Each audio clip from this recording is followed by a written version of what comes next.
eo amin'izay sehatry ny fampianarana izay ihany dia raha oharina tamin'ny taon-dasa dia nentana fiakarana hatrany amin'ny 2,000 ny vidin'ny boky fianarana tamin'ity taona ity. Matsiaro tena sahirana ireo ray aman-dren'ny mpianatra eo anatrehany nefa tsy maintsy manao ny ezaka ampianarana ny zanany. Teo jerentsika indray ary ny sary.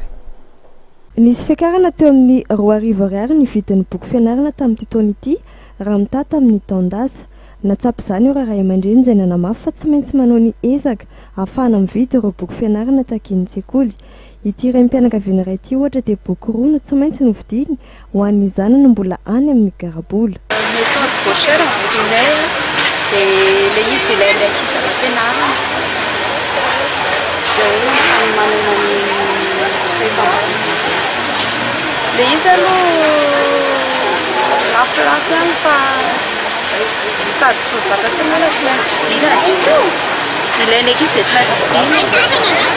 Hatramin'ny tapaky ny volana septambra no nahitana fitombony ireo ray aman-dreny tonga manjifa boky eo amin'ireo mpivarotra boky aty Analakely raha ny olona tamin'ny fanontaniana fotsiny ihany ny vidom-boky ireo ray aman-dreny aloha izany.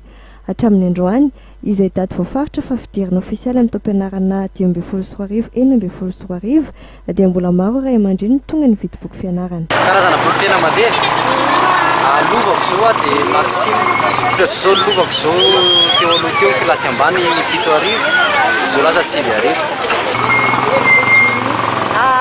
Nanomboka oviana nefa hitanareo hoe betsaka ny olona tonga manjifa ny boky. Tabatabaka ny septambra teo arakaraka ny ihany nanay malafo misimisy dia tsy dia malafo. Raha ny fanazavana misy amin'ireo ray aman-dreny no nangataka feam-potoana lavalava kokoa tamin'ny tompona andraikitra sekoly ahafahana mividy ny boky izay fitaovana enti mianatra takin'ny sekoly hatrany mba hampahomby ny fampianarana ny ankizy.